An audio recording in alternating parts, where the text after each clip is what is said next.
এই যে মেয়েটিকে দেখতে পাচ্ছেন এর নাম হচ্ছে মারিয়া মিম। এটা হচ্ছে অভিনেতা সিদ্দিকের সাবেক স্ত্রী, তার সাথে এখন সংসার নাই। মেয়েটা সবসময় নিজেকে অভিনেত্রী এবং মডেল হিসেবে পরিচয় দেয়, কিন্তু এর উল্লেখ করার মতো তেমন কোনো নাটক কিংবা কাজ পাবেন না। কিন্তু সে ইউরোপে যায়, দুবাইতে যায়, বিজনেস ক্লাসের টিকিট প্রায় 17 লাখ 18 লাখ টাকা তার বিমানের ভাড়া থাকে।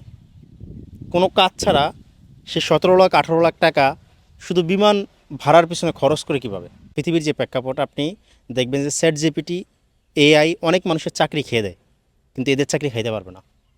ChatGPTর পক্ষে মারিয়া মিমদের চাকরি খাওয়া খুব কঠিন। পরিমণি কয়েকদিন আগে দেখলাম 1 কোটি টাকা দিয়ে জন্মদিন উদযাপন করলো।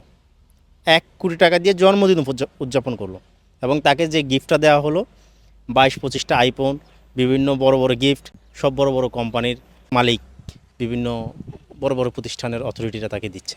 তো আসলে পরিমণি আর মারিয়া মিমদের চাকরি কখনোই যায় না, এবং এদের চাকরির কখনো অভাব হয় না।